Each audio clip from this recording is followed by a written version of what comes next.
All right, everybody. We are doing a little bit of a late night Perceptive Podcast here on the Game Wisdom channel, but we have another.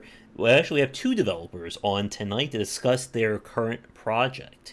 They are working on the modern retro RPG Lawless Legends, and we're going to be discussing the game as well as some design of it. So, please welcome to the cast Martin and Seth. How are you guys doing? Great. Okay. Thanks for having us. All right. Yeah. It is great to have you guys on. I was speaking with, I think it was Mark from, was it 6502, who's working on, I always forget the name of his game. Knox? Yes. And, Not Arcade. yeah.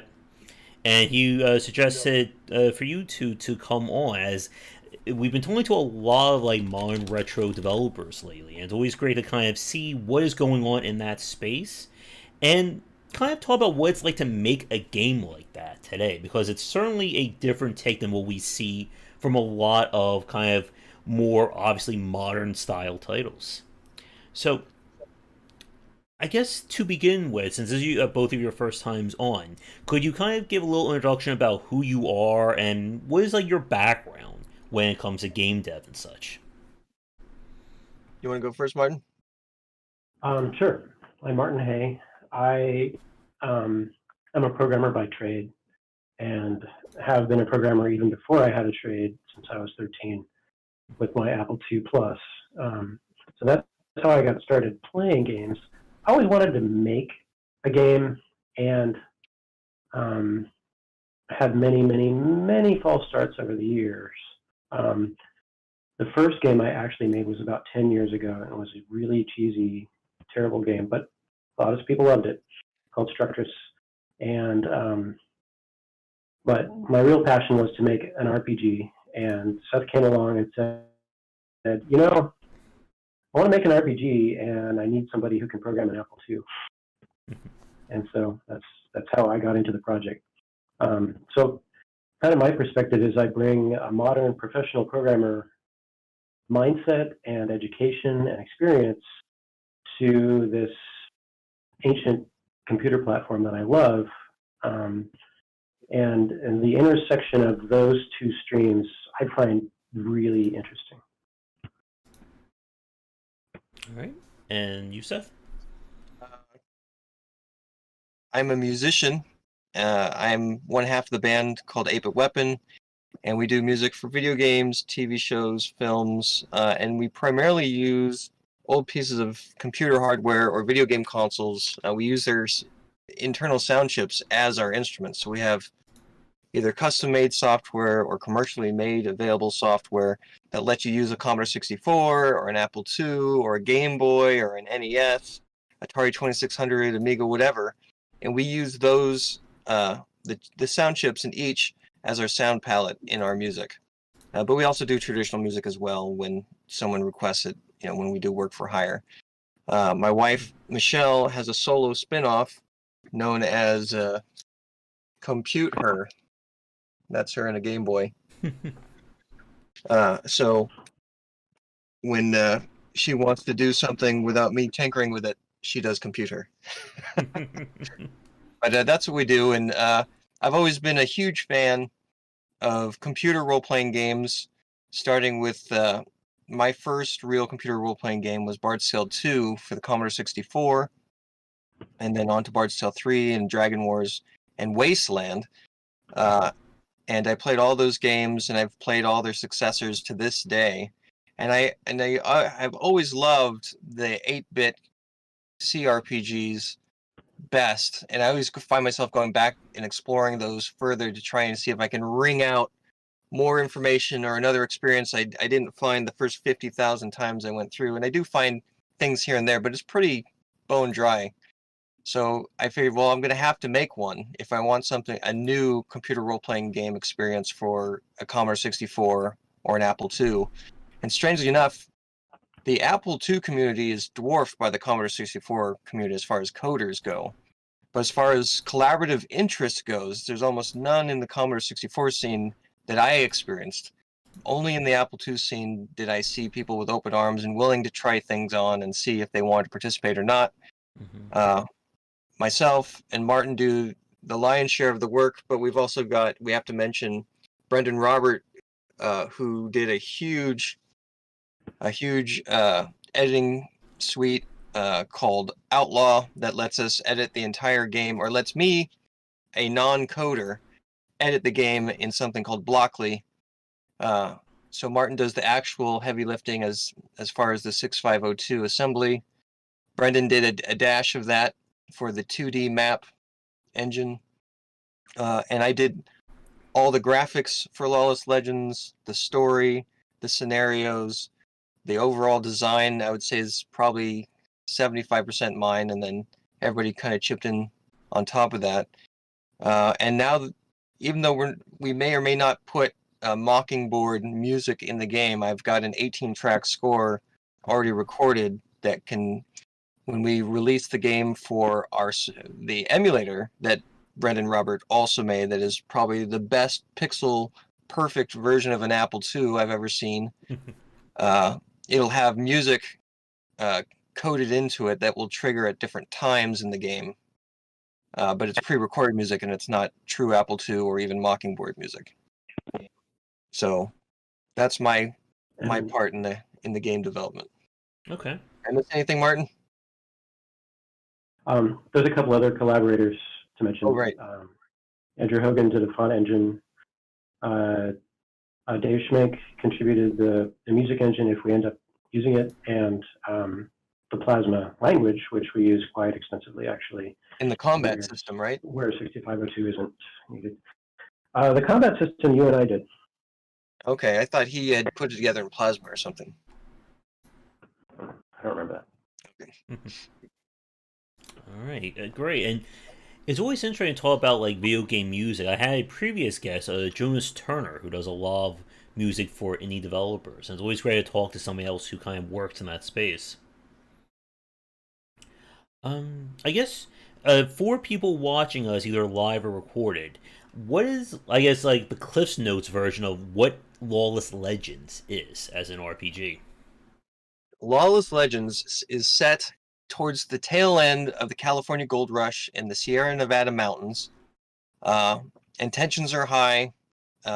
People shoot each other over the drop of a hat or a grain of gold dust. And it's a classic role-playing game, kind of like Wizardry or Bard's Tale, Wasteland, Pool of Radiance kind of game, where you have a combination of overhead tile-based travel for the world map, and then when you go into cities or mines or forts, then it goes to true 3D rendered graphics using the raycasting engine that Martin built, with sprites that he created. Or I did the graphics, but he created the ability to have the sprites in it. And what you do is you're dumped in the California Wild West in 1856, and you're going to go take over for your dad, who's going to be retiring as sheriff in the town of Grub Gulch. And then you find out soon that the welcome wagon isn't going to show up, and you got to find out why. Cool. In terms of, like, I guess, like combat with it, like I've spoken with Mark from Nox Arcades. I spoke to the developer of Scold, which is another kind of modern retro Apple II style RPG. For Lawless Legends, what kind of, like, I guess, like combat is in this game? So when you fight baddies in this game, you see your 1 to 3 characters in your party. You start as a character that you create from scratch, but then anybody else in your party is going to be an NPC. You have the initial option to run away or fight, and then you got to roll to see if you actually make it off unscathed. If you get into the actual combat, you have melee weapons, ranged weapons. There's some steampunk elements to some of the weapons and armor.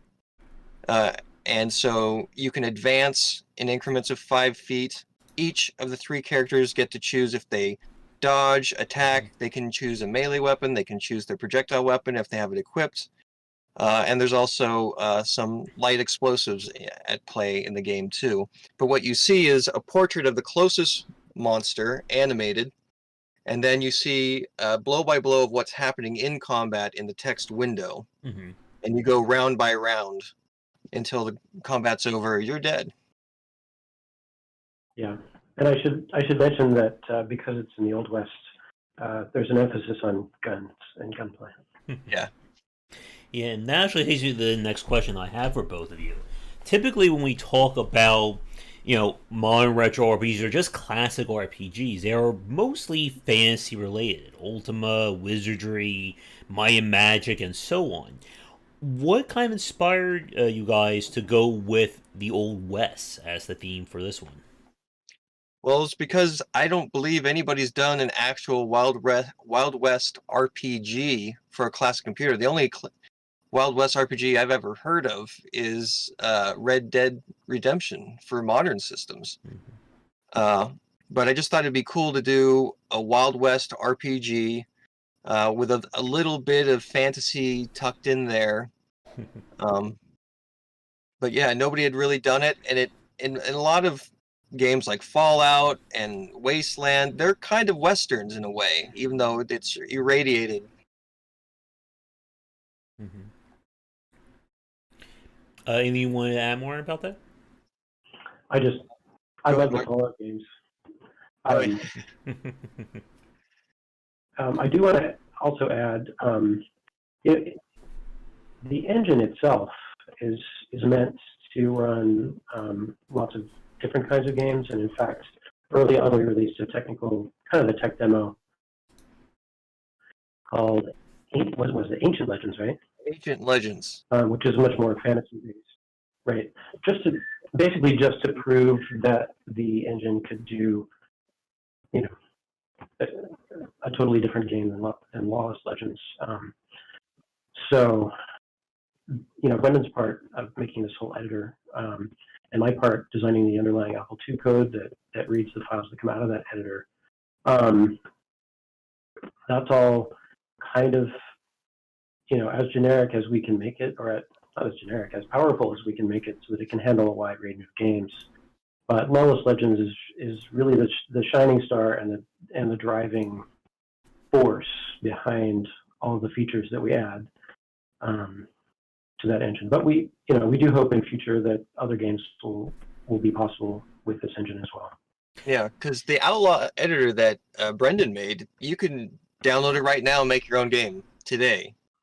There's a learning curve for it, but over the last 8 years of my use and playtesting of Outlaw, we've included a lot of smoothing out features that will make it easier to get in and create your own game. But Ancient Legends showed that the 3D engine worked, the 2D engine worked, the saving and loading of maps and items and everything that is the core of the game worked. Lawless Legends is way more complicated and has so much more depth than Ancient Legends that it took, we released Ancient Legends in 2016. We're just now putting the finishing touches on Lawless Legends in 21, and we expect to release it in hopefully July of this year. Okay. And just to clarify for people watching, with the development of Lawless Legends, was this done using, like I said, is your engine meant to emulate the Apple II, or did you actually work with the Apple II when designing the game? It will run on an Apple II, okay. But Brendan Robert made his own Jace Apple II emulator that we'll be using for the PC and Mac ports. They'll just be running Jace and doing the audio playback that I mentioned. Otherwise, you'll get actual floppy disks or disk images to use on your virtual disk drive on a real Apple II computer. Right. It was very important to me to make it run on an actual Apple II computer. And we went back and forth, what the specs for that computer should be. We ended up, it's got to be a 2E and it's got to have 128K, which was by far the most common Apple II model. Yeah. And is also emulated by ones after that. I use a 2C and it runs fine on the 2C. Mm-hmm. From a development perspective, though, we don't use the Apple II itself to develop the game. Everything's done on PCs and Macs and cross-compiled to the Apple II, and then we run the game, usually inside an emulator. Okay. So, I guess to build off of that, with coming up with the design of Lawless Legends and kind of working, using your own engine and then making sure it can run on the Apple II, were there any aspects that were like particularly challenging that you had to kind of like, maybe there was a constraint with working with this that you had to get around? I'll let you go first, Martin. I got one when you're done. There were so many constraints, which I think is lovely. Constraints are great for really amping up your creativity. Seth would come to me and say, I want to do this. Can we do this? And I'll be like, oh my God, that's going to take so many cycles.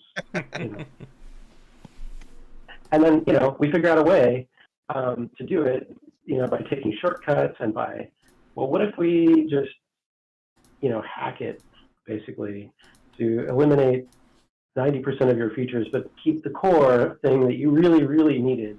Yeah. We could probably do that. And so, we can get into the details of the graphics, which are quite limiting on the Apple II, and I think Seth's going to talk about that. But also in terms of space and speed, we did a lot of work to make it fast, fast enough that you could play it on an Apple II with that disk drive that, reads at 20K a second, maybe? No, a lot less than that, actually. Anyway.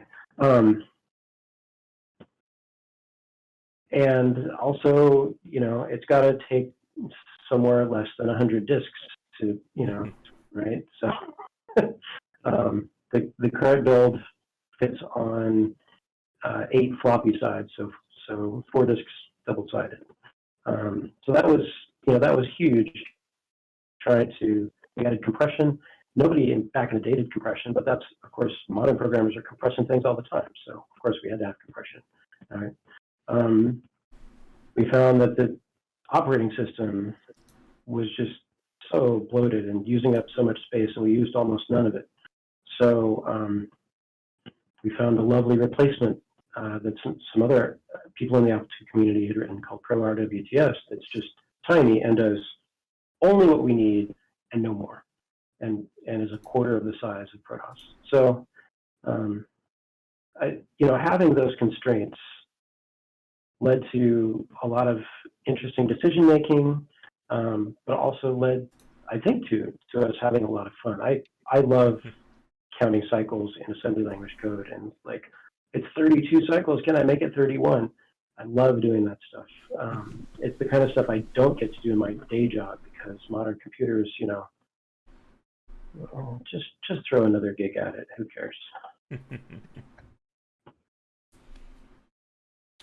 What do you got, Seth? The things that came to mind was, remember when we first started playtesting? I started playtesting on my 2C, and it would only show the low bit graphics, and we had to figure out what it.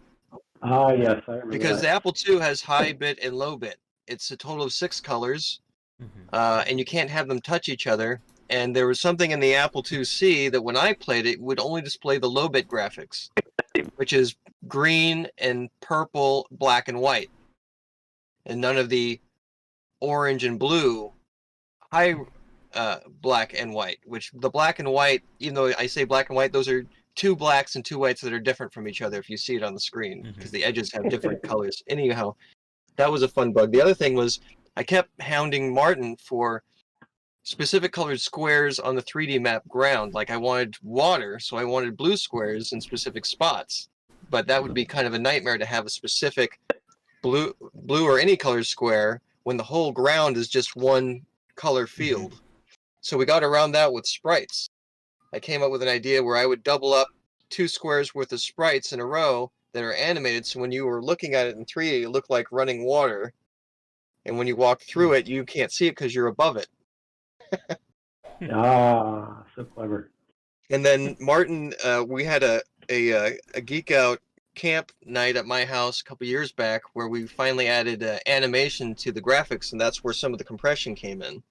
where you have a picture, a portrait of a monster, and it only kept what was different about the other frames, right?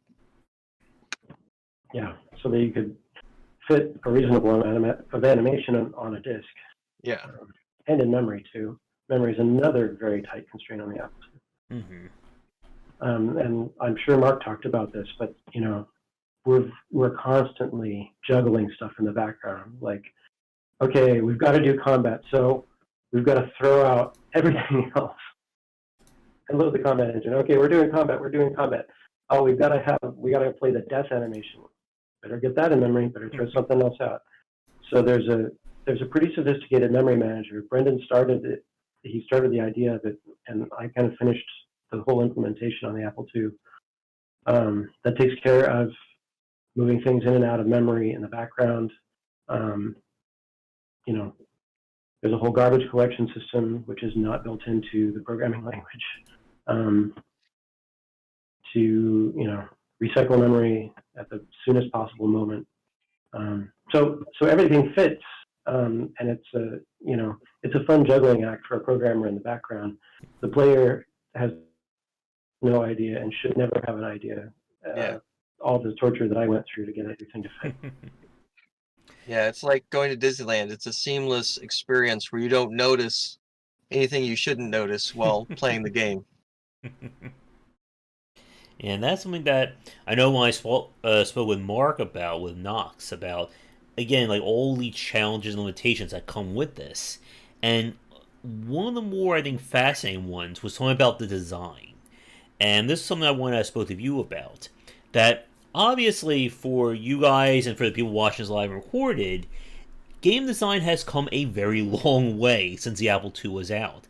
And part of the challenge that when I speak to developers working on these modern retro games is trying to figure out, I guess, where to draw the line between, you know, being a retro style game and making something for somebody who didn't grow up playing the Apple II, who can enjoy.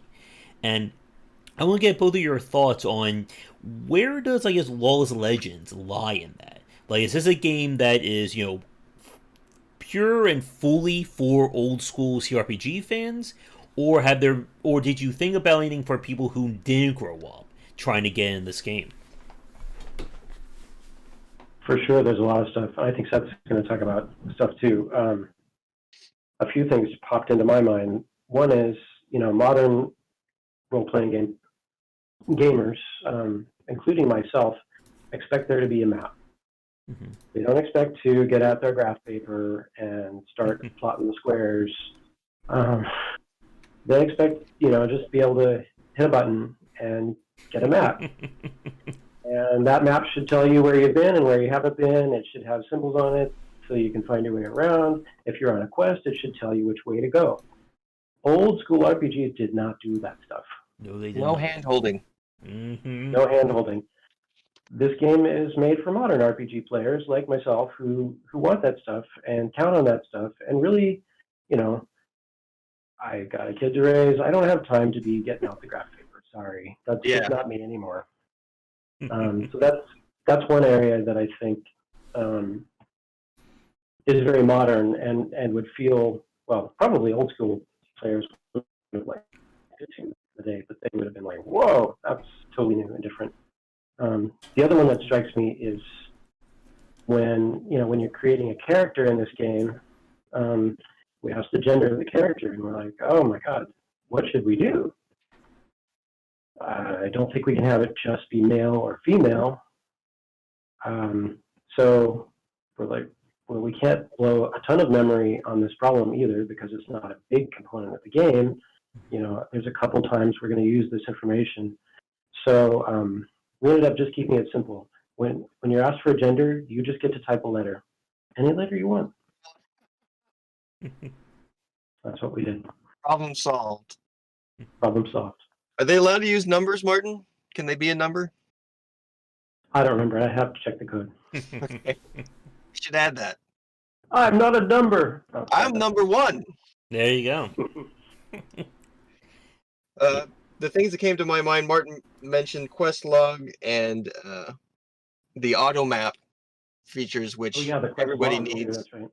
And part of it was born out of my father-in-law does playtesting for us occasionally, and if I can keep his interest, it's going to be a great game. And the thing that stopped him early was, where's the map? Where's the auto map? Where am I going? Because he plays modern games. So I have to keep him interested, and that was one of the inspirations. The other thing is, this is a story-driven game, so it's not about grinding like you would with Wizardry or Bard's Tale, where you got to kill a billion rats and then a couple 100,000 goblins, and then you can level up, and then now you can go to the next dungeon. You can go anywhere you want in this game, but there's a good chance you can get your rear end handed to you if you go in the wrong area too soon. Mm-hmm. But it's really not a grinder. It's about the story and the experience and playing through. Because I know there's gamers of all ages and all interests and all attention spans. So we wanted to make a game that anybody could sit down and play and pick up and put down with ease. If you want to sit down and hammer through it, there's lots to explore. So it's not an easy game to get through the whole thing, because the world is huge. We made a really big world on this Apple II. If you go just the core story start to finish, you could probably do that. I don't even know how many hours it would take, but far less hours than looking under every rock and in every mine in the game. All right. I like giving people the choice. Yeah. And my friend in chat wants to know, can you enter in a race? Can you decide, are there different races in Lawless Legends? You will see different races depicted. We tried to include as many different ethnic graphics as we could in a little amount of space, but you can be whatever race you want to be, but it's just not going to be listed in the game as a stat. I hope that answers the question there, Shark. Now, with kind of about the minimap, that's a big one for me as fans watching. When I play a game, I need that map. I need to be able to see where I'm at all times, or things go horribly awry for me in these kinds of games. Well, we also, not only do you have an auto map feature, but in the quest log, you can say, show me on the map where to go next for the next step in my quest, and it'll actually do that, which blew my mind that we could do that on the Apple II. I thought the best thing we were going to get is the auto map, but now you can actually have it tell you where to go if you don't want to spend hours and hours trying to figure it out yourself. So that was a big plus. Plus, on top of all of that, when you buy the actual physical copy of the game, you'll get a nice Wild West style paper map like they did, in the mining days. As well as a number of other feelies that will be coming with it.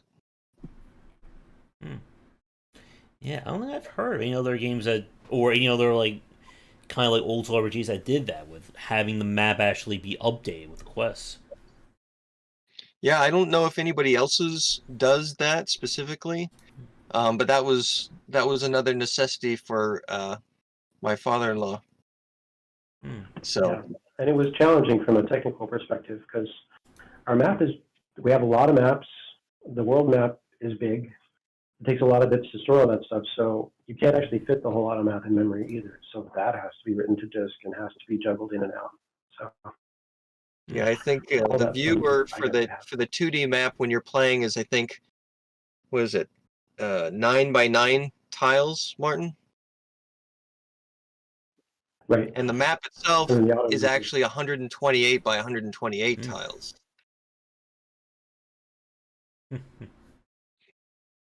Yeah. So it's definitely on the bigger side for that. And that's just the wilderness. There's all the places in the wilderness to see. Right. Yeah. Going indoors, going in mines, going in towns, all that stuff. Going on trains. Well, on trains. Yeah. Oh, and the graphics. Seth was, I think, Seth did most. Oh, go ahead. Did you have another question? I was just going to ask, in terms of, I guess, the story itself, you said that the game is very much going to be story-driven. Are there, multiple paths through it, different endings, or is it, just one tale? There's currently one ending, but there's countless ways to get there. You can kill almost everybody you meet in the game. All the shopkeepers, the sheriffs, the bankers, everybody can die. There's only a few people that you can't kill, because we can't. You can't kill them, not because it has something to do with the story. It would be wrong to kill these people in the game.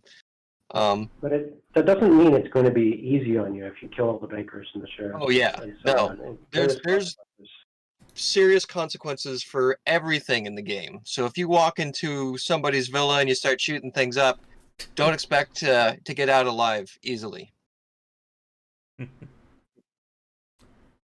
I guess one question I want to ask you, you kind of mentioned this a few minutes ago, but you guys have been working on this game for, you said, I think about 8 years now? Yeah, this is year 9. Ooh. 21. I guess, where did the original concept for it come from? You can remember, that far back. I remember it like yesterday. I was sitting, I think I was playing, maybe it was one of these 3 games, Dragon Wars, Bard's Tale, or Wasteland. And I was just thinking, God, I love this game. All of those games I've played on Apple II, Commodore 64, and PC, except for Bard's Tale 3, because that was actually developed by somebody other than Interplay, and it wasn't so hot for the PC. But Interplay developed Bard's Tale 1 and 2 for all those platforms, and Bard's Tale 3 they only developed for Apple II and Commodore 64. But anyway, I was thinking, how am I going to get this experience again unless I create the game? Because I love the graphics, because the low resolution and the limited colors requires a symbiance of your imagination and the game. You fill in the blanks where the pixels can't give you that detail, or when you're walking down the corridor and you're only seeing this pseudo 3D view and you can't see around the corners. Mm-hmm. So that's where the inspiration came for me, is I wanted more of this stuff, because I literally played these games over and over again, and I needed a new fix. I needed something fresh. But the only way it was going to happen is if I made it myself. It's like when you love a kind of food, and the only way you're going to make it better is to make it yourself. Okay. But and for me, I've written a number of game engines over the years, and I've never finished one. I've always wanted to finish one, but the big stumbling block for me is I am absolutely no good at scenario. I just can't come up with a coherent plot and all of the characters and interactions. I love other people's scenarios, but I cannot do it myself. So that's why it was kind of a wonderful thing when Seth approached me, because it's this perfect meshing of talents. But honestly, this project would not have come to fruition if Seth hadn't kept pushing it forward. He's a very determined guy. And part of it has been, it's not like we've been full-time on this for 8 years. No. We all have families, we all have jobs. We're doing this for fun, and we're doing it for the love of it. Yeah. So when it gets to be not fun, we're not doing it. Yeah. And that's something we come up against, is like, because I'll always go to Martin, hey, can we get this done by X or whatever? And then Martin might be like, I don't know, that's kind of stressful trying to do that. I said, well, we didn't do a Kickstarter, so there's no deadline in reality. I'm just saying, can we do this? And that's been a huge relief, because we talked about doing Kickstarters like our buddies, but then you've got that clock ticking over your head to get it out and to spec, what you promised in the Kickstarter, it better be there. So it's just less stress to just go at our speed, do what we want to do, because we always come up with innovations and changes, and let's do this. And Martin always thinks of things like, I'll say, what do you think of this scenario? Does this make sense? He goes, yeah, but does a cat really want to eat a dog? Or does the dog want to eat the cat? Kind of a scenario. And I'll be like, I didn't think of that. So we do a lot of morning video chats where we'll like, okay, I need to talk to you about this. I need 15 minutes of your time undisturbed. I have a question for you. And then a month or two will go by and we only talk via text or whatever, but we always reconnect with some sort of video conference. Mostly just us two, but occasionally Brendan, and then very rarely Dave Schmenk. Okay. I was about to ask you guys as well if you went on Kickstarter or not. Because, like you said, I know Mark did. I'm pretty sure the other Skull did as well. And it has been a very popular option for getting these passion projects off the ground. Yeah. And it's a double-edged sword. You get funded if people believe in your idea. But then I can't tell you how many people I've invested in that either they didn't turn up or it took them 10 years, it feels like, to deliver something. Like I put in $50 into the two guys from Andromeda, not Space Quest game, back in 2012, and I just now in September got a beta to test. Even Wasteland 2 was delayed by about a year, I want to say, but they did deliver. So I don't want that pressure, and I don't want Martin to have that pressure. And like he said, we're doing it for the fun. We're not expecting to make money on this. We're not going with a big publisher for it. We're working with Rebecca Heinemann and Old School, her publishing company.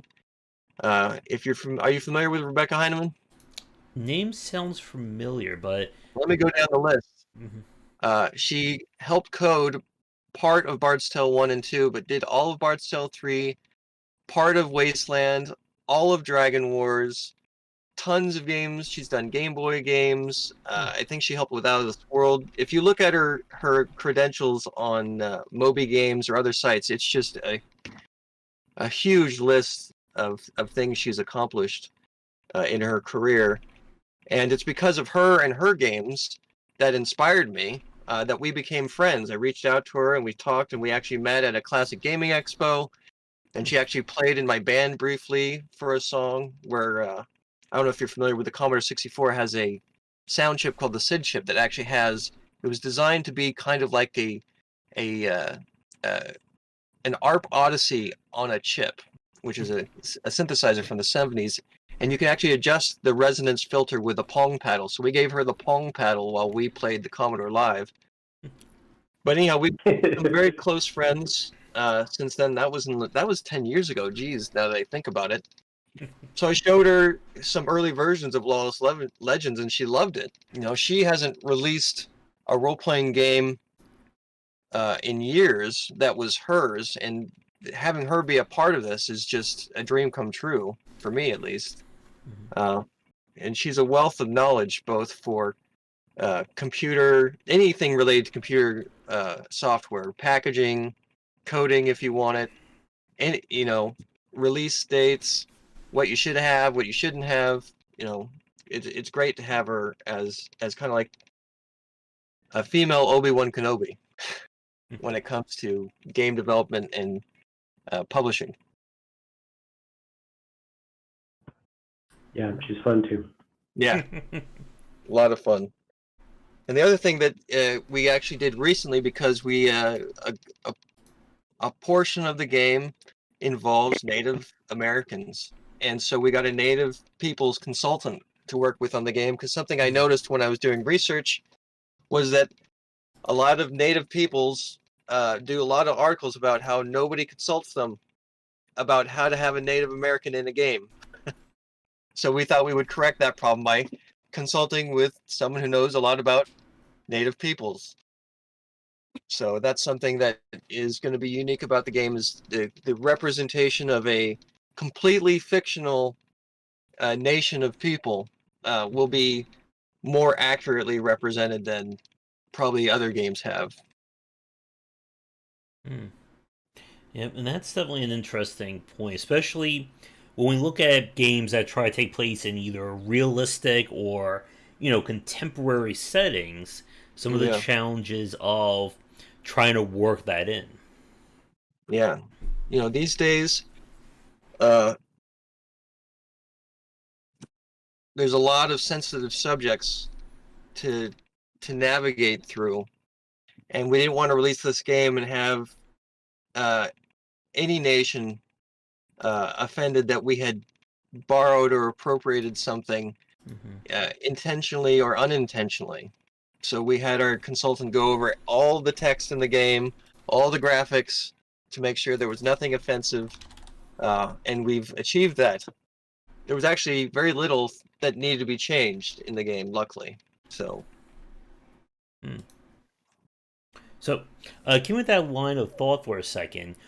While developing Lawless Legends, were there any aspects of it that you had to cut for one reason or another, whether from a technical standpoint or just like a game design standpoint that it just wasn't working with the rest of your game? From a technical standpoint, I think there's several graphical features that Seth would really have loved to see on the 3D maps, like textured grounds, or at least colored ground, mountains in the background, things like that. And boy, that code is so difficult and so memory consumptive, and some of those features did not make it in.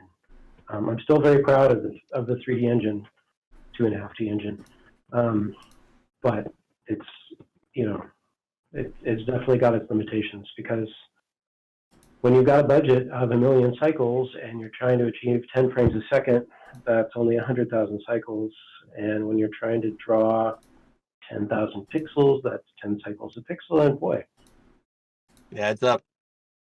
That's tight. That's really tight. Well, we managed to cheat most of what we wanted anyway. Yeah. I don't know, from a scenario perspective, is there stuff that you had to leave out because of limitations or because of time? I think you put in everything because I don't think you've let time be a constraint. No, time was not a constraint. I don't think there's anything missing. There's only a few things at this point Martin's going to code that have to do with character stats and how they affect the game. That's all that's left to code. And we're going to be giving out free copies of there's 7 disc sides, I should say, so 4 discs to the game. It requires 2 disk drives for a real Apple II. And we're going to give 3 of the discs away for free soon for people to play test. And if you actually pre-order the game, if it all goes well, you'll actually be able to play it on your Mac or PC with the Jace emulator. And then when the actual game's released, there'll be an upgraded version of that emulator that includes the music we talked about that's coded into the Jace emulator to be triggered at certain times. We're still trying to see if we can fit actual Apple II Mockingbird support for key portions of the game, but we're not wedded to that. Okay. But as far as things I wanted in the game, I got everything I wanted and actually more. Yeah, I can't think of anything that I couldn't fit into the game story-wise or graphics-wise or even items material-wise. It's all in there. The only thing that, we're going to save for the sequel is maybe figuring out a way to do that, the overall background graphic of the mountain range, if that's even possible. I don't necessarily need the specific, or the specific square of the ground being a specific color. But those are the only 2 things that I asked for and didn't get. But I don't really need them because I've cheated away around both of those problems. Cheating is good. Yeah, lots of cheats. And there's lots of secrets in the game because of the cheats. To play test the game, because I've play tested more than anybody, you get tired of doing certain things over and over again for the 100th time. So I put in a lot of secrets to shortcuts throughout the game for players to discover. I guess a pair of questions about kind of like the legacy that you guys are working with Lawless Legends. As we said a few minutes ago, with kind of spending a lot of time designing this for more modern audiences. And this is a question that I asked Mark about as well with Nox Arceus.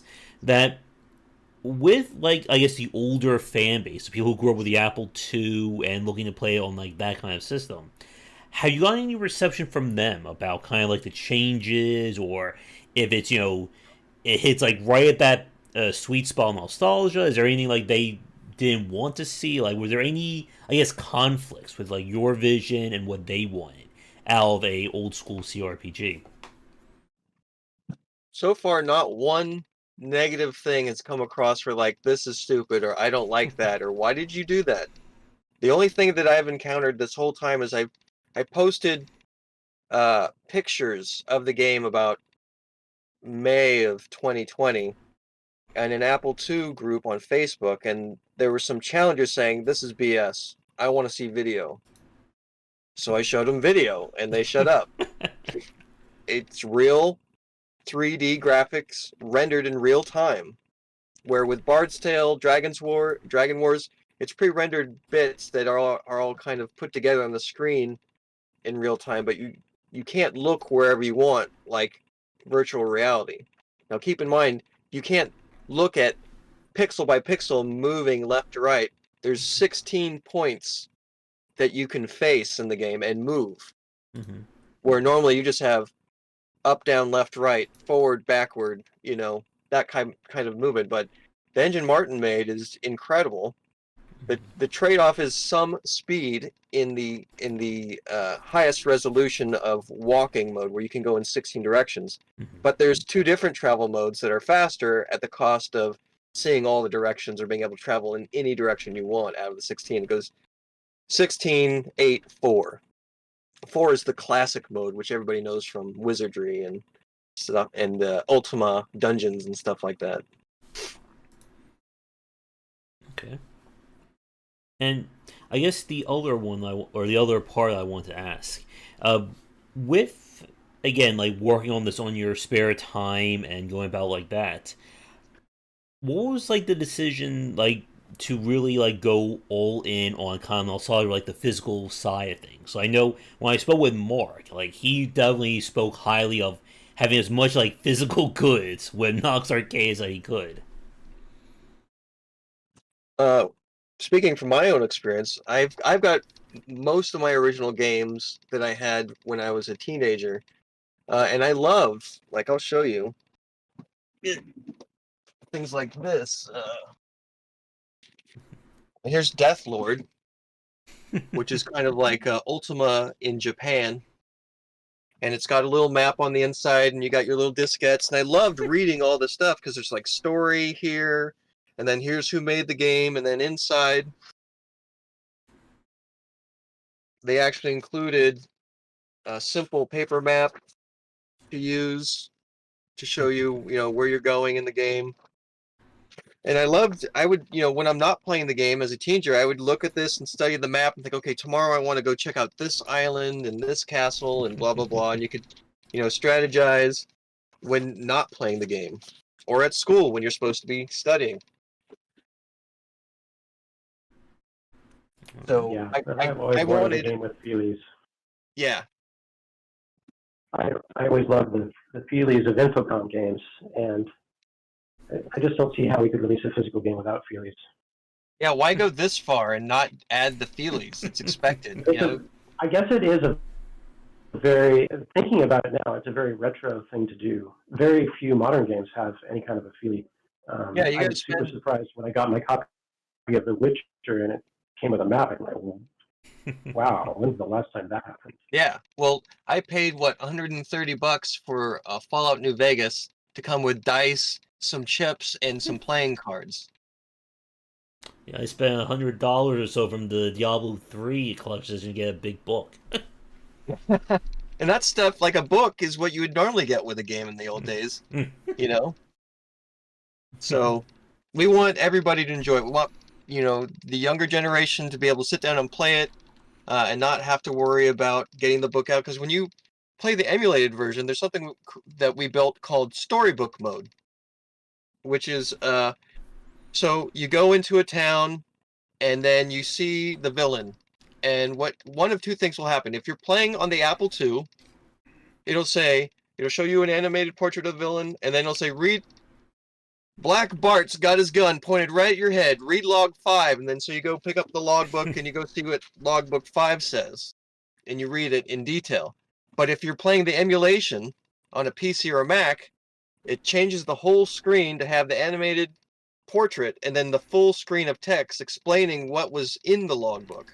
So you don't have to dig it out. So the younger, newer gamers or the people that just don't have time to do the old school stuff, they'll get the full experience. But if you really want to dig in and go old school, you can. Yeah. And again, like we could certainly go on like a little rant about physical like bonus goods and stuff in games. I'm sure. I was just thinking about Sam and Max the other night from Telltale, and they had like their physical releases, and they had like all these like little knickknacks that came with it. Mm-hmm. Yeah, Sierra was good about that too. You know, Sierra Online with their games later on. I think one of the first ones, like Space Quest, came with coupons for Droids R Us that because Jeffrey sued them had to be changed to Droids Be Us. And at least No way. you had the cocktail napkin, you know. And it's hard to find. I a few years back went out of my way to find an original Leisure Suit Larry with the real cocktail napkin still in perfect condition. It's just a cocktail napkin. That's the only thing special that they threw in as a feeling. So yeah, it's important to the old school gamers for sure. And Nox really upped the ante because they knocked it out of the park with their feelings. Yeah, for sure. Mark sent me a complimentary copy, and he will be getting a complimentary copy of ours. And when I opened it, it was just like, without even playing the game, you just get this rush of like, oh, this is so cool. It's got a map, and it's got a little gem, and the crazy thing is got this little sealed envelope that's, got the wax seal on it. I don't even want to open it because it's going to ruin it, but then I can't know what it says. I know, when we did our interview with Mark, he went like Home Shopping Network for like 5 minutes just showing everything he had nearby. It's beautiful. Mm-hmm. So now, Becky and Janelle are making the box artwork. Janelle's made a beautiful paper map that looks like it's from the Wild West. I can't wait to show it on our Facebook page and on our Twitter account. The Lawless Legends tin star will be one of the feelies. You can see that now. And there's a couple other surprises we'll have in the box as well for the hardcore collectors. All right. I really want the tin star because I have a Disneyland Sheriff hat, and it's just got a perfect place right at the front for that tin star. Perfect. Nice.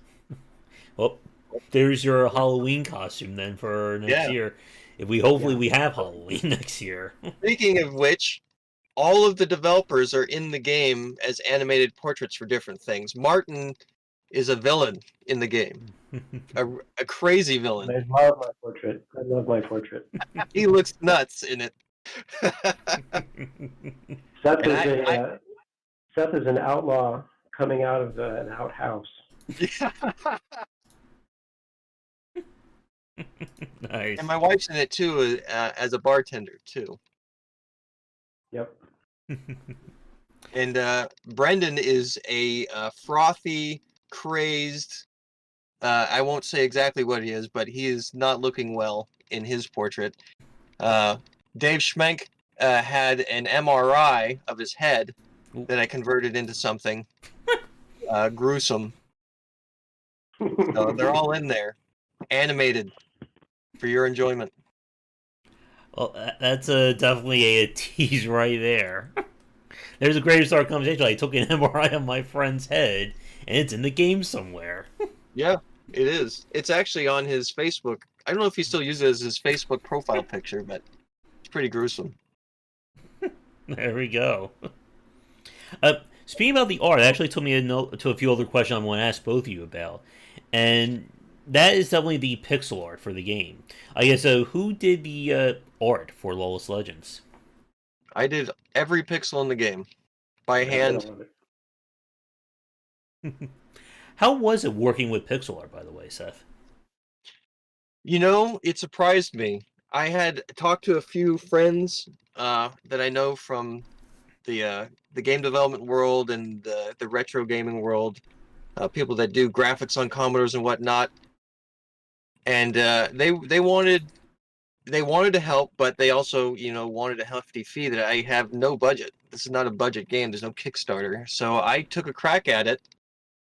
And what I did was I found a ton of images from the 1800s that I could convert to rudimentary shapes on the Apple II, and then I would fill out all the features. I just need to know where the head was and where one of the eyes were and how that relates to the body. So it looked really awful what I started with. You wouldn't recognize it other than a human shape or a creature shape, but then I would cut out all the background, and this is all in Outlaw, so this is all in Apple II graphics that I'm doing this.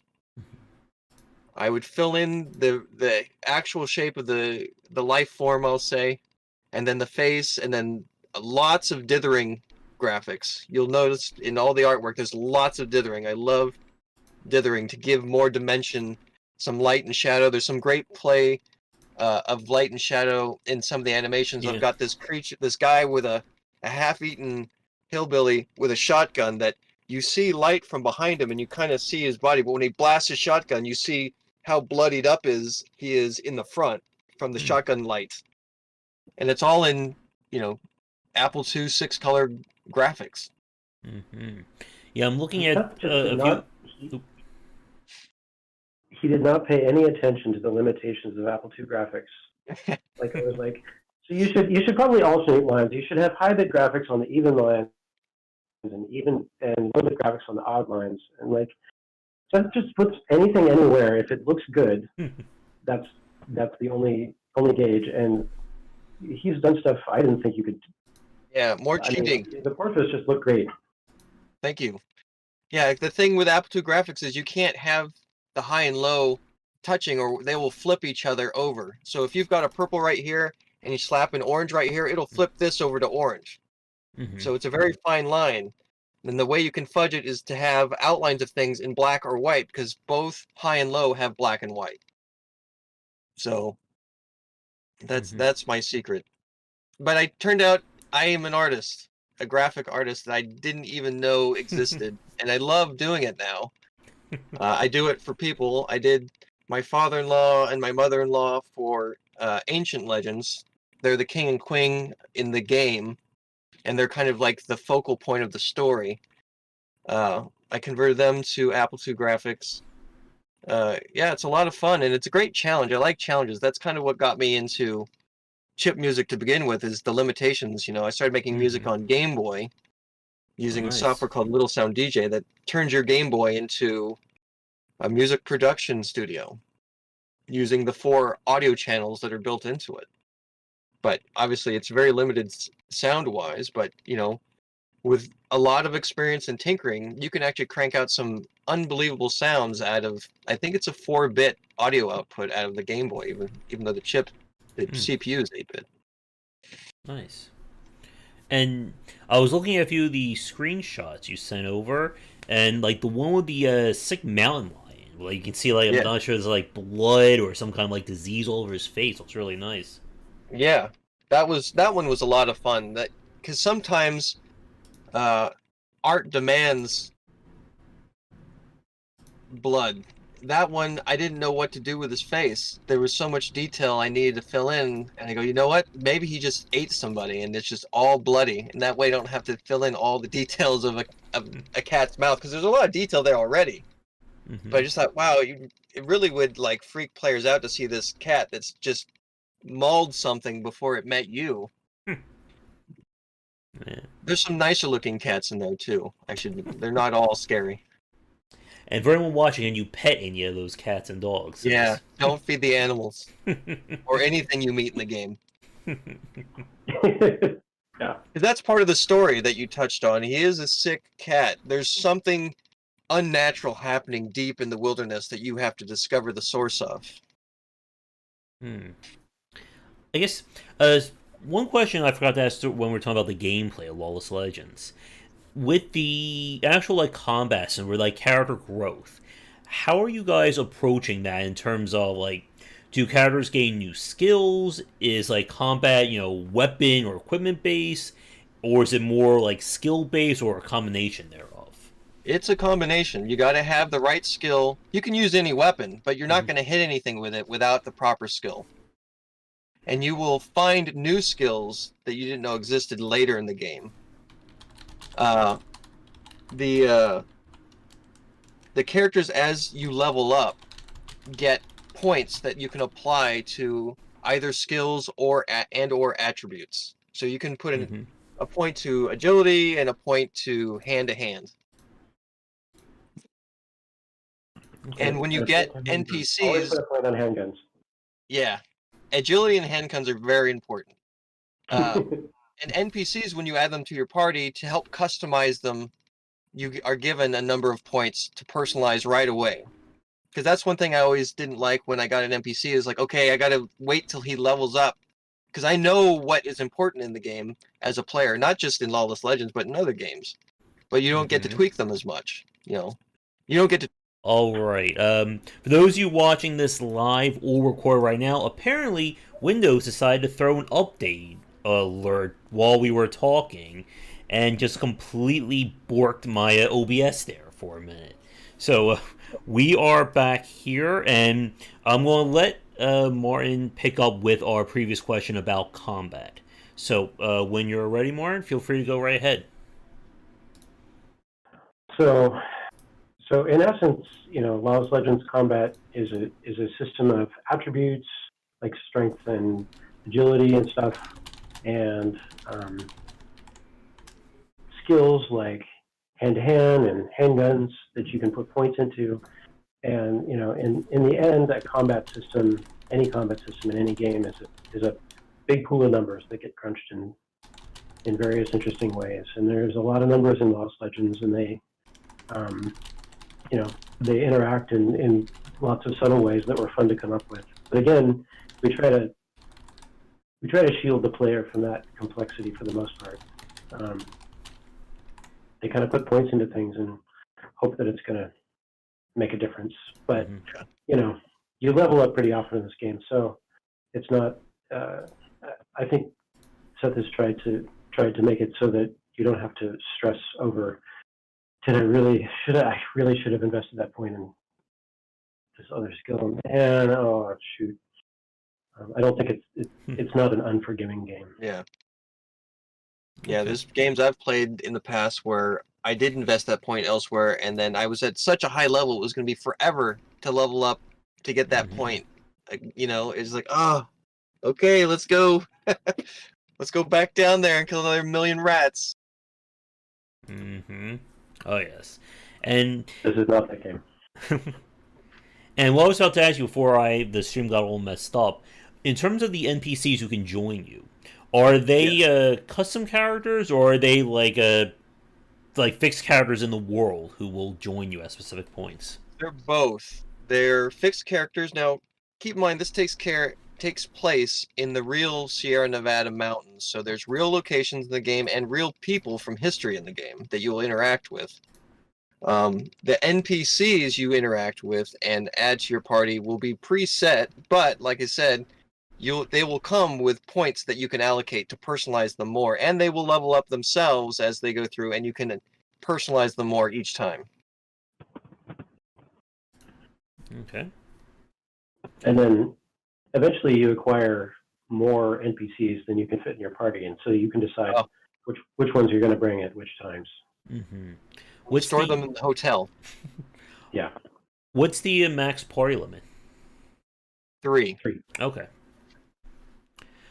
Another part I want to ask you guys about would be the music. I guess what was kind of the inspiration or tone you wanted to set with the music of Lawless?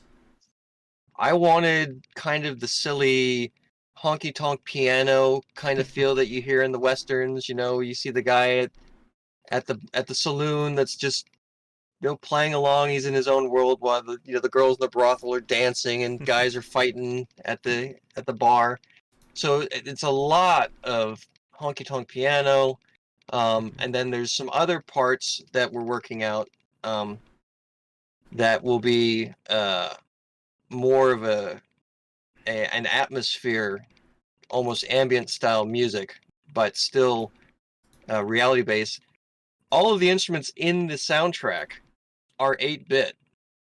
They're from a sampler called the Ensoniq Mirage that was built by Bob Yanes, who built the Commodore 64 SID chip. So Yanis left Commodore and founded Ensoniq, which was a very big synthesizer company from the 80s, 90s, I think into the 2000s. But the first thing they made was the Ensoniq Mirage, based, I believe, off of the SID chip technology, because it does basically the same thing as a sampler, and it has filters the same way the SID does. So the soundtrack is still 8-bit, but you wouldn't know it when you heard it, because it's high quality 8-bit. It actually, to me, sounds better than a Super Nintendo or an Amiga. The Amiga has 8-bit sound, same with the Super Nintendo. Even though it's a 16-bit processor, the sound output is 8-bit. But what you'll hear in the Lawless Legends soundtrack is 8-bit honky-tonk piano and some other surprises. Nice. Trying to think. Go ahead. There won't be a whole bunch of music in the game, though. Right. I would say our focus has been elsewhere on graphics, on story, on combat, on lots and lots of things. Scenario after scenario.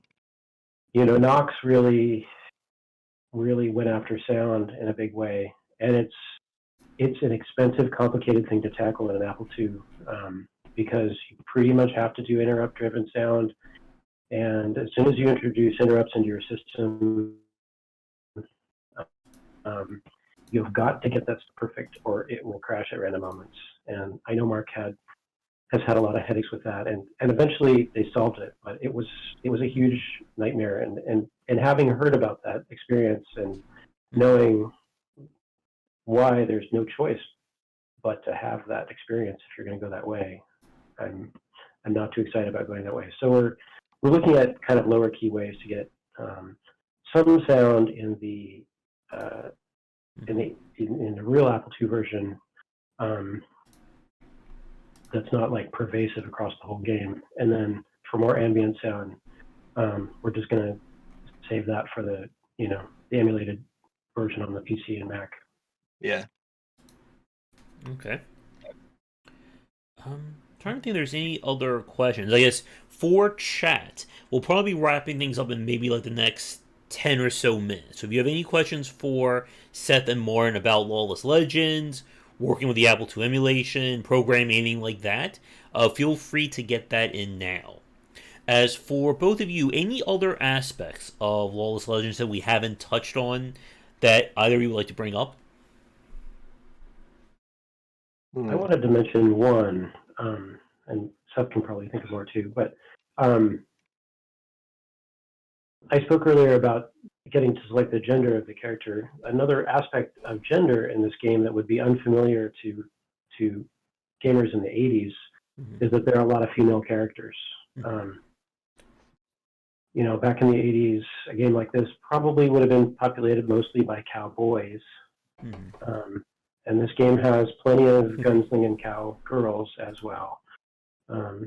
So I like that kind of a balance, but it's a very modern perspective that nobody could mistake this game for a real game from the 80s. Yeah, on that topic, one of the inspirations, I'm trying to think of there was a Showtime Western, I'm trying to think of what it was called, with, can't think of the name, it's killing me.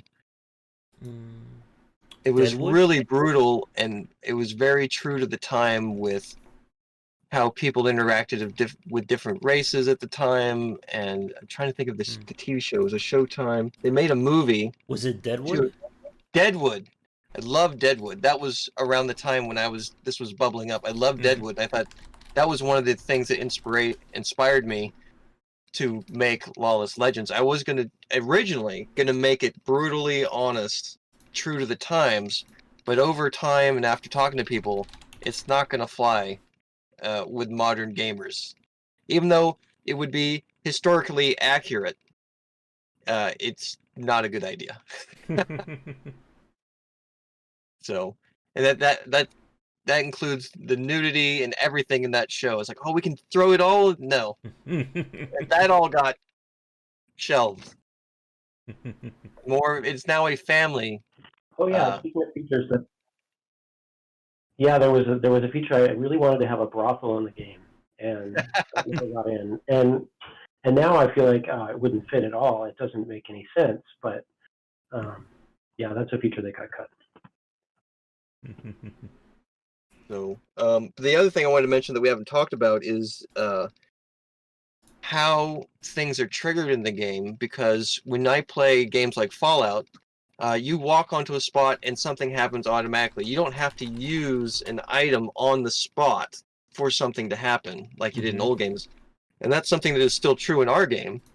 You have an inventory that when you go onto a square, there may or may not be a queue. Some things are hidden that you just have to try randomly on squares. Those are the really tough to find things I put in there. But for the straightforward story, it's very clear that something should be happening on the square. There's usually like an animated portrait saying, there's gold veins in the side of this hill here. So then you take out your pickaxe and you mine it out. So that's a queue. But you have to go in your inventory and use the pickaxe in that spot to get the ore. But in modern games, you just walk on the spot, and if you have a pickaxe, it says, as you walk on the spot, you decide to take out your pickaxe and mine the ore. It's now in your pack. You know? Oh, and another feature that's awesome, that's modern, that we did was when you're looking at an item in your pack or in a store, if you're looking at this big killer gun, it'll tell you this is the gun you have armed right now, and this is the gun you want to buy, and it compares them. Same with armor. Yeah. That's another modern feature, you're right. Oh yes, as someone who played a lot of old school like JRPGs like Final Fantasy and Phantasy Star, yeah, I remember the joys of trying to figure out, okay, what the heck does this weapon do? How does it compare to this one? You got to go out and crack skulls with it to find out it sucks, and then you got to go buy back the one you sold for twice the price or three times the price. And you couldn't Google it back in the day. At best, you hope that one of the 50 video game magazines in circulation had the tip that you were looking for. Well, I hope all the kids are watching this, wondering what the heck we're talking about with these games. Yeah.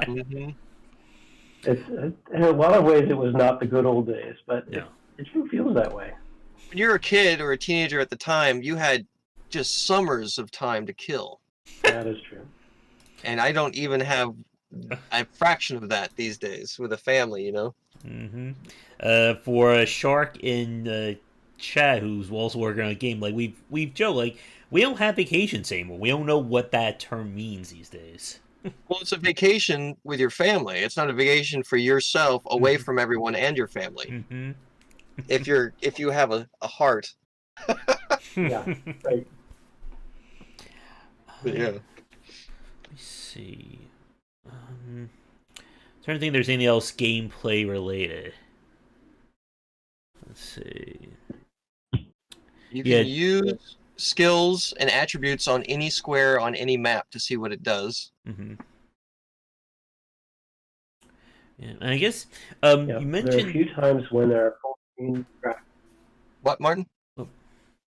There's a few times when there's full screen graphics. Yes. But we save those for very special moments because they use a lot of space on the disk and in memory. One thing regarding kind of the gameplay itself, you mentioned that it's going to be a fairly large size map. What kind of, I guess, like gameplay length do you think Lawless Legends is going to clock in at?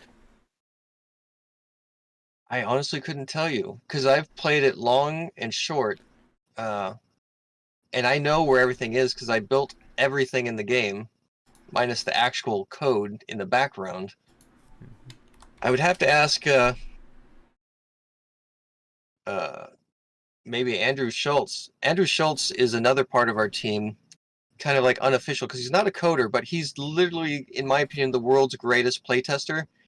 When I was digging up games that I didn't get around to in the 80s and the early 2000s, I kind of got back into all this stuff around 2000 to 2005. I was digging up all these systems. When I would go to GameFAQs, any map for any RPG was done by Andrew Schultz. when I'd pick up a new game, I'd look for map. Hey, this one's Andrew Schultz too, and this one, and this one. Oh, he played every single CRPG for the Apple II ever made, and made detailed maps for each of them. Nice. So I hunted him down over years and finally got a hold of him over Facebook about, 4 years ago, Martin, I think. And it was a dream come true to have this guy that did all these maps for the original 80s and some 90s RPGs play our game, and he loved it. That was the best part. Not only did he play through to the end, but he enjoyed it. Yeah, that was good early feedback. Like, Yeah, I think and we're he gave actually us on the right tons track of here. feedback, good and bad. Like, this Tons doesn't of work, this feedback. is He was broken, when's this going to happen? Great bug finder.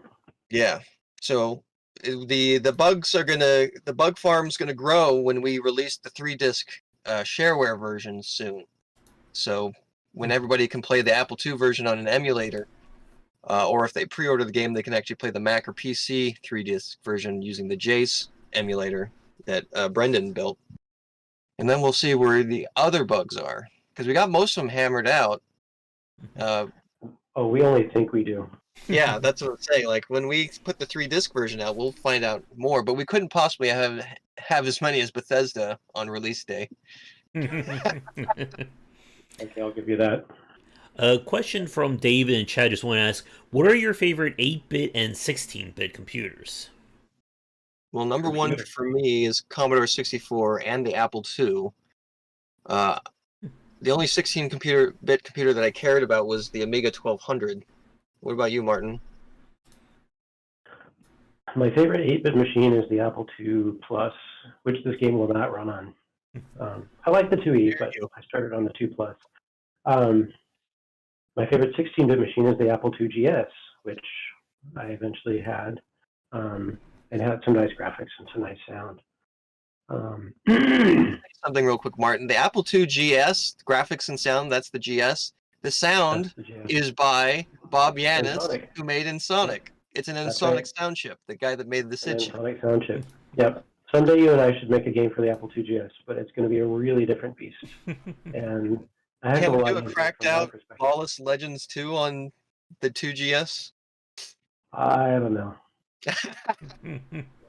Programming the 2GS is a lot more like programming modern computers, and so Oh, really? All right. it's less constrained and less fun. Oh, okay. But I'm going to get in trouble for saying that. Dagan is going to hear that and just rip me a new one because the GS is a lovely machine and has a lot of great features, so I should not be dissing it. I plan to own one. That's the other one. I want a Mac SE30 because the Mac SE30 also has a 4-voice version of the Ensonic chip in it that's in the 2GS. Okay. And I think an honorable mention goes to Atari, actually. A friend of mine was a crack programmer. I mean, he could write anything. He did amazing 3D graphics on his Atari, and that was part of my inspiration for learning 3D graphics in the first place. I never actually owned an Atari, but I went over and watched him program, and it was awesome. Okay. It was an Atari 800 or something like that. Oh, okay. So, all right. And I guess here's a question. Anything you want to say there, Seth? Trying to think. No, it's gone. If it pops up, I'll interrupt. All right. And a question for me. What are some of your favorite, I guess, like modern games that you've been playing? What are some of your favorite, like, classic ones that you've had a chance to play lately? Martin? My favorite classic games, Wizardry, Karateka, I guess it's pronounced. Yeah. And when I was young, it was Karateka. Prince of Persia, of course. I played the whole Wizardry series. Later, I played Ultima, but that was on a PC, and I wrote. My main fun with Ultima was writing a program to extract the map and print it out on a color plotter that a friend of mine had. That was really fun. Modern games, I love RPGs. I think personally that Zelda Breath of the Wild is the best one that's ever been made. But I'm currently having a lot of fun playing Phoenix, which is kind of like Ubisoft's take on Zelda. So I'm loving it. For me, I have to say an early impact was because of summer school. I discovered that was the first time I used an Apple II. It was in summer school, and I played Oregon Trail, which the full screen graphics, even though they weren't animated, really blew me away as a kid. And the gameplay was so fun and easy for anybody to just sit down and play. And then, as I got older, Bard's Tale 3, Wasteland, Dragon Wars, for Commodore or Apple. The thing that's funny that I discovered that blew my mind is the Commodore 64, I didn't know this, but has a really, really slow disk drive. Like, to load maps and monsters took forever. When I played the same version on the Apple II, I was like, what? What? Like, a fraction of the time waiting for things to load this whole time. I could have been playing lots of games. So, a modern game, and this goes from 97 to today, any of the Fallout games, with the exception of Fallout 76. I really tried to love that game. I paid the extra money to get the special edition where you got the beta test, which is BS. You got to play, sign up, and you can play for 1 hour at 1 a.m. to 2 a.m. in your time zone. Thanks. Yeah. But Fallout 1 and 2 were just incredible. They were obviously inspired and have covert links to Wasteland because it's the same developers. They just didn't own the rights because EA owned the rights to Wasteland. Fallout 3 was great. Fallout New Vegas was even better because the actual Fallout 1 and 2 developers created Fallout New Vegas. Fallout 4 was very good, but fell short because they kind of homogenized the ending. No matter what you did, you got the same ending, more or less. And they made it too colorful. It wasn't as drab. You had to get a mod to tone it down to, like, you know, so it wasn't like you're at Disneyland. So, and I did the mod where you got the Fallout 1, 2, and Tactics music in Fallout 4. That helped a lot, too. But those are the modern games that I truly love. And the music by Mark Morgan is just incredible. He also did the music for Wasteland 2, which is really great, dark, atmospheric music. If you're into that kind of thing. And I know Martin is. Yeah, actually, it sounds like I should listen to that. Yeah.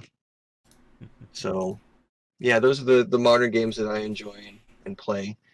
Although most recently I've really enjoyed playing Jedi Fallen Order. Although there's one map that's just so big, I don't have time to sit down and play it start to finish. And if you don't finish it, you got to start at the beginning. So I might not be able to finish it until, like, my kids grow up. You know? That's not good design, in my opinion. Yeah. Will asked us a few minutes ago, for a game like this, do you think that you guys will make more money off the physical or digital copy of it? Again, with all the, you know, physical goods with it, like, that seems to be like a major part of the nostalgia that goes with these kinds of games. Yeah, I think, for me, I think we'll sell more digital copies than physical copies because it's going to be less expensive and easier to use than the physical copy. The physical copy will come with the same version that is digital that's easy to use. But the people that are like us that want that experience where you've got the disc and you got to put it in the drive and then you got to look at the book and then, you know, that's a smaller number than people that are going to buy the digital copy and play it all the way through or even partially, you know. So I think we'll sell more digital copies. But again, Martin and I aren't really looking to make money on this. We have other careers that we support our families with. This is truly a piece of passion art for us. You know, we love this idea. We love working on this medium. And, you know, I've already got half another game built that I was going to surprise Martin with, but I accidentally sent him graphics of a few years back. So there's another game with this engine in the works, but probably won't be ready for release by 2025, I'm guessing. All right. And I guess with that, any other topics you guys want to discuss about Lawless Legends? If not, I'll just go into, like, I have just like a few kind of like end end of interview questions for you guys. I'm good, Martin. Are you? Yeah, I think I hit everything I wanted to say. Okay. So, I guess with that, for people watching who may have tuned in later again with our issue earlier with the stream, what do you have as a tentative release date for Lawless Legends? My target is sometime in July. How realistic is that, Martin? From my perspective, I don't have Yeah. a lot left to do, so yeah, that's totally doable. But we have that little bug that we don't know about that we'll find out about with the 3-disc version. Yeah, that's fine. Oh, and that disk Yeah, drive so thing that Mark talked about. Do we have to dig into that a bit, don't we? Yeah, but these are minor things. We don't have any major features left to do. So I think July is reasonable. But I don't know from Becky's perspective how that would sound. I threw that at Becky and she was fine with it. And she's got everything lined up for the boxes and the discs and the feelies. She's ordering them as we speak. And we'll have artwork that I can show you probably in the next month. But you've seen the map that Janelle made, right, Martin? I have, yeah. So. All right. In terms of storefronts, are you aiming for like Steam, Humble, Itch? Like, where can people buy Lawless Legends? It'll definitely be on Steam, and you would probably buy the Apple II versions directly from Old School's website. That's Becky's publishing company. Okay. And if you want to send me the link to that, I'll add that in the description for the recorded version as well. All right. Because she's still putting together the page for the game. Mm-hmm. So when that is live, I will send you a link. All right. And I guess any social media you guys would like to plug for people watching? Well, for me, obviously you can go to lawlesslegends.com, but we don't, for whatever reason, populate that very often. So the best place to find out about Lawless Legends updates is on Facebook. So facebook.com/lawlesslegends altogether. My music project, which is 8-Bit Weapon, is at 8bitweapon.com and also Facebook/8bitweapon. And Bandcamp. Oh, and Bandcamp's very, very useful too. I think it's 8bitweapon.bandcamp.com. If you Google 8-Bit Weapon, you'll see it all. All right. And for you, Mark, do you have and anything? I want to plug 8-Bit Weapon as well, because part of the joy of this is that I get to work with Seth, who I respect very much as a musician, because I love 8-Bit music. And so if you like 8-Bit music, or you like the sound of retro music, totally check out 8-Bit Weapon. Nothing to do with Lawless Legends, really, but totally check out 8-Bit Weapon. It's funny because 8-Bit Weapon's been around for 20 years, and I had almost no focus on music in the game. Up until a week ago, we weren't going to have any music in the game. Yeah. But a side anecdote is the Apple II, for all the artists, Herbie Hancock, Jean-Michel Jarre, any artist you can think of from the 80s, used an Apple II for sequencing for their albums. But nobody in history ever recorded an Apple II album until we did in 2017. We released the world's first all Apple II, every sound off the motherboard. Not because the Apple II had all the peripherals where you could put a card in and it would sound like a synthesizer. None of that. 1-bit audio straight out of the motherboard of an Apple II, multi-track, because it's more than one instrument. So check that out if you're a big Apple II nut. Richard Garriott loved it. He's the guy that made the Ultima games. Mm-hmm. Nice. All right. Well, I think with that, I guess the only other question left to ask you guys is, do you have anything you'd like to say to fans watching, people excited about Lawless Legends, anything to end the cast on? Yeah, expect to get your free 3-disc playable copy soon, maybe in the next week or two. We're just waiting for Becky to make the page, and you'll be able to play the first 3 discs, the first 3 sides of 7 sides of the game for free, and decide if you want to get it or not, or pre-order it on the spot. We don't know what the price is yet, so that's forthcoming. And I have one thing to add, which is I'm sorry it's taken so long. I know people every year I would go to Kansas Fest, which is the Apple II convention happening in Kansas City, and I'd show off, the latest features of Lost Legends. They're like, when is it going to be done? Well, it's a passion project. It's going to be done when it's done, but it really, really is getting close. Maybe we should put that at the bottom of the back of the box. It's done. What? Quote, Martin Hay. It's done. We're done. We're done. All right.